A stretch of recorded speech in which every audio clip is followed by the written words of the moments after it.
100 अंडे पुंजलं जरी आपला लॉस झाला तर 5,000 रुपये होणार. आणि जर मार्केटला चांगला भाव लागला तर लाख रुपये होणार. आता जानेवारीमध्ये काहीच विषय नाही, आता बॅच घेऊ शकतो, घेणारच आहे. पाला वाढतोय ना, हळूहळू घेणारच आहे. जे आपल्या बॅचची आणि जी आपल्या आळ्यांची सायकल असते ना, ही पूर्णपणे 21 दिवसाची असते. झालं तर राखी आणि आलं तर लाखी, विषय संपला. जय श्री महाकाल. नमस्कार मित्रांनो, कसे आहात? सगळे चांगले असाल. मी आपलाच होस्ट हरिओम पुन्हा एकदा स्वागत करतो आपल्या एका नवीन व्हिडिओमध्ये. रेशीम उद्योगबद्दलच फक्त पार्ट 1मध्ये, पार्ट 2 हे जो की उद्या अपलोड करल. पण सगळ्यात महत्त्वाचं म्हणजे आपलं जवळपास 35 दिवस झाले होते आपला एकही व्हिडिओ आपल्या यूट्यूब चॅनलला अपलोड नव्हता झालेला, कारण की तुम्ही व्हिडिओला लाईक करत नाही. तुम्ही एक लाईक केलं तुमचं ठीक आहे बाबा, तुम्हाला काही फरक म्हणजे एवढं काही विषय नाही होणार, तुम्ही एक लाईक केलं. पण त्या एका लाईकनं मला जास्त एक मोटिवेशन भेटतं की आपण एक नवीन सेपरेट एखादा व्हिडिओ डेली अपलोड करा, आपल्या रेशीम उद्योगबद्दल तुम्हाला माहिती प्रोव्हाइड करावं. जर समजा 1000-2000 जरी व्ह्यू येत असेल आणि जर तेवढ्यांनी जर व्हिडिओला लाईक केला तर मला एक चांगलं प्रोत्साहन भेटतं की आपण एक आपल्या उद्योगबद्दल व्हिडिओ जे किती अपलोड व्हावं म्हणून. आता मेन मुद्दा जे आपलं 35 दिवस जवळपास व्हिडिओ अपलोड नव्हते झाले, त्यामध्ये आपण एक बॅच पण घेतली होती हिवाळ्यामध्ये, जे की सध्या कोणी करू नाही शकलं ते आपण म्हणजे केलं होतं. आणि चांगला एक्सपिरियन्स पण भेटला आपल्या बॅचबद्दल. झालं आपलं जवळपास 35 दिवसच्या वरती ही बॅच गेली होती. सगळ्यात महत्त्वाचं म्हणजे तुम्ही हे समजून घ्या, जे आपल्या बॅचची आणि जी आपल्या आळ्यांची सायकल असते ना, ही पूर्णपणे 21 दिवसाची असते. आता 21 दिवस म्हटलं आपण जेव्हा दुसऱ्या मोडवरती, म्हणजे दुसरा मोड म्हणजे 4 मोड असतात बरोबर. मोडबद्दल जर सांगायचं म्हटलं तर 4 मोड असतात. दुसरा मोडवरती आपण त्या आळ्या आणत असतो, म्हणजे त्या झोपलेल्या असतात. आणल्यानंतर त्या उठल्यानंतर आपण त्यांना पारा टाकतो. वातावरणावरती, टेम्परेचरवरती डिपेंड असतं की त्या फीडिंग किती खातात. त्यानंतर तिसरा मोड बसतो. तिसरा मोड हा असतो जवळपास 30 ते 35 घंट्याचा, वातावरणावरती खालीवर होऊ शकतं. त्यानंतर उठल्यानंतर वातावरणावरती परत डिपेंड असतं की ते किती फीडिंग खाणार म्हणून, म्हणजे 6 पण खाऊ शकता आणि 12 पण खाऊ शकता, वातावरणावरती डिपेंड.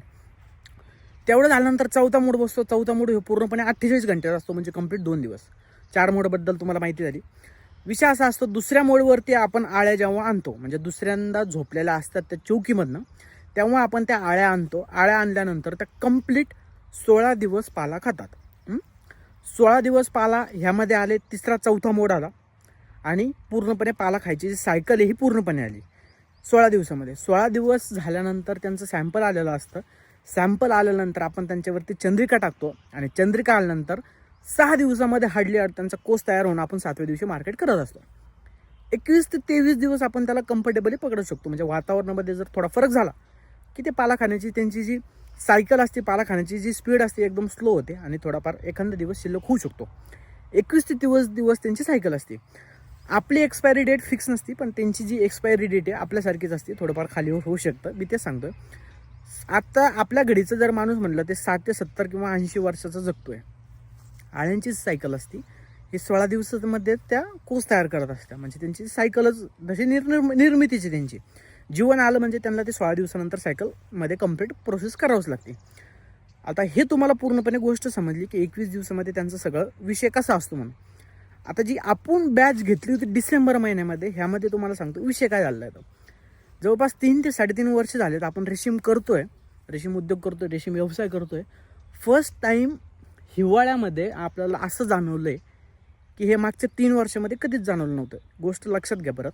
मागच्या 3 वर्षामध्ये आपल्याला कधीच जाणवलं नव्हतं, ते ह्या डिसेंबर महिन्यात आपल्याला ते जाणवलं. आता वातावरण सध्या डिसेंबर महिन्यापेक्षा चांगलं बेटर झालेलं आहे बॅच घेण्यासाठी. जे समजा रेशीम करताय, रेशीम उद्योगाला सुरुवात करायची, जे रेशीम करताय ज्यांनी कोणी डिसेंबर महिन्यात बॅच घेतली असेल त्यांना ते माहिती झालं असेल की डिसेंबर महिन्यामध्ये ॲक्च्युअल प्रॉब्लेम काय होऊ शकतो. आता मी सध्या तुम्हाला सांगतो, गव्हाला पाणी चालू आहे माझं.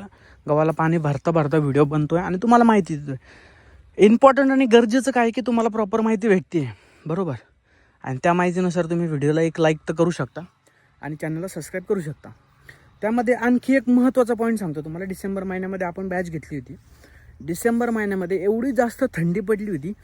21 दिवशी आपण कोस मार्केटला नेऊ शकतो. मी परत एकदा सांगतो, 21 किंवा 23 दिवस असं तुम्ही पकडून चला. फिक्स नाही सांगू शकणार, वातावरणावरती डिपेंड असतं आपला कोस तयार केव्हा होणार, आपण त्याला मार्केट केव्हा करणार म्हणून. त्यामध्ये आपण डिसेंबर महिन्यात बॅच घेतली, त्यामुळे थंडीचा विषय होता आणि थंडीमुळे ती जवळपास 30 ते 35 दिवसाच्या वरती बॅच गेली होती. ह्यामध्ये विषय कसा असतो, जर एखादी गोष्ट, उदाहरण आपलं सांगतो मी तुम्हाला, आपलं एज जर समजा 50-60च्या वर झालं तर आपण म्हातारा होतो. म्हातारं झाल्यानंतर आपले जे ह्युमनमधली सायकल आहे, जी आपली बॉडी आहे जी पूर्णपणे कमजोर होत असते, तशी त्या आळ्यांची सायकल जी असते 21 दिवसानंतर ती पूर्णपणे कमजोर झाली होती. पाला खाण्याची त्यांची स्पीड होती ही एकदम कमी झाली होती आणि रात्री त्या पालाच खात नव्हत्या कारण की थंडीच तेवढी होती. मी परत एकदा सांगतोय, ज्यांनी बॅचेस घेतल्या डिसेंबर महिन्यात त्यांना ते चांगला अनुभव आला असेल की नेमकं ॲक्च्युअलमध्ये थंडीमध्ये त्यांचा विषय काय झाला म्हणून.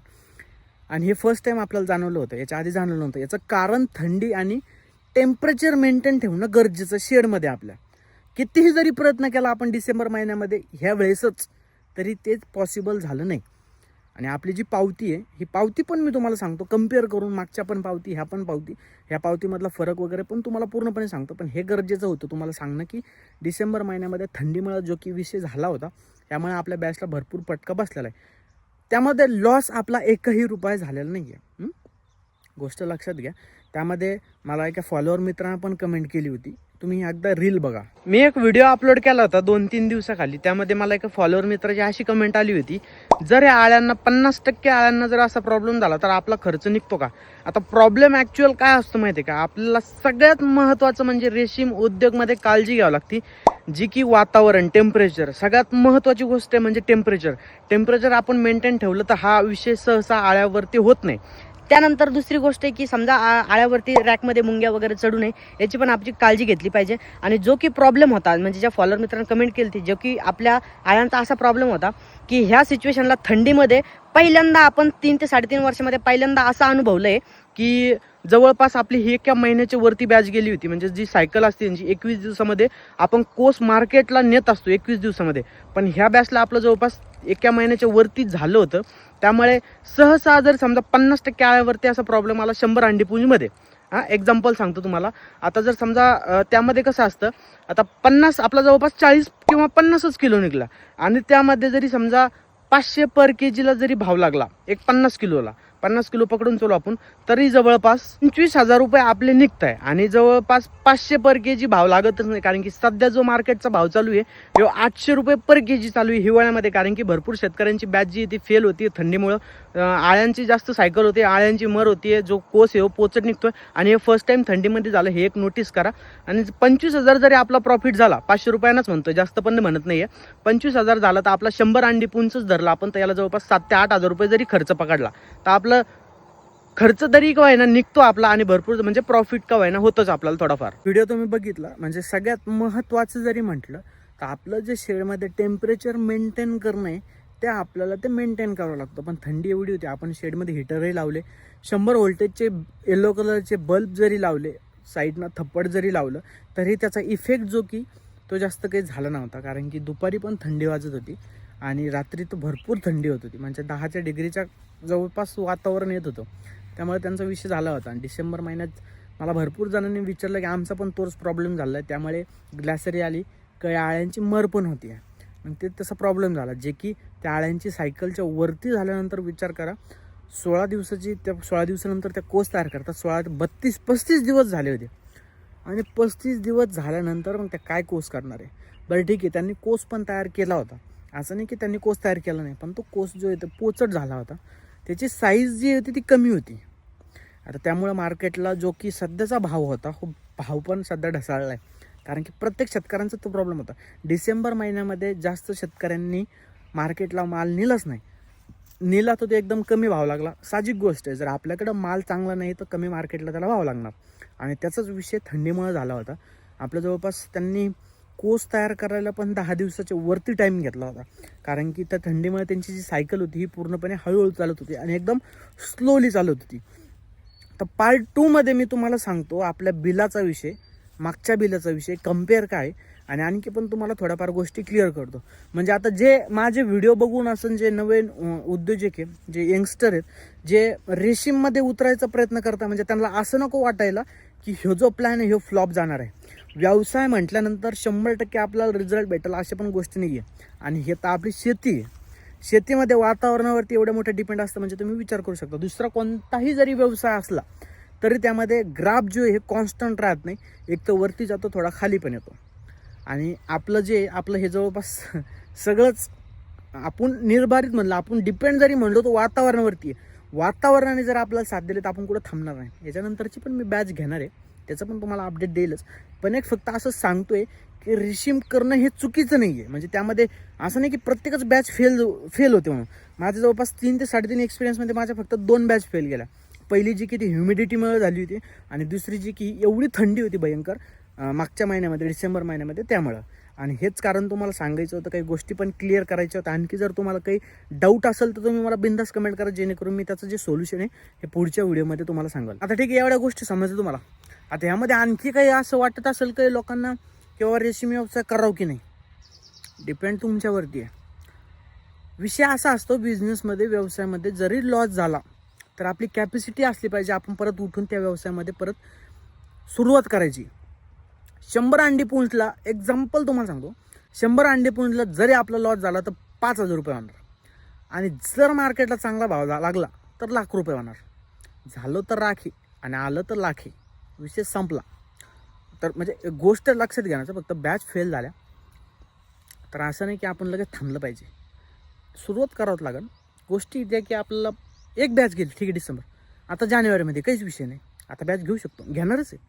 पाला वाढतोय ना, हळूहळू घेणारच आहे. पण जर व्हिडिओ आवडला असेल तर लाईक करा, चॅनलला नवीन असाल तर सबस्क्राईब करा आणि शेअर करा व्हिडिओ, ज्यांना रेशीमचं वाटतं असं तसं. पार्ट 2 लवकरच अपलोड करणार आहे, चॅनलला सबस्क्राईब करून ठेवा, नोटिफिकेशन पडून तुम्हाला. तर काळजी घ्या, भेटूया पुन्हा एकदा नवीन व्हिडिओमध्ये पार्ट 2 मध्ये रेशीम उद्योगबद्दलच माझ्यासोबत. तर काळजी घ्या, टाटा, बाय बाय.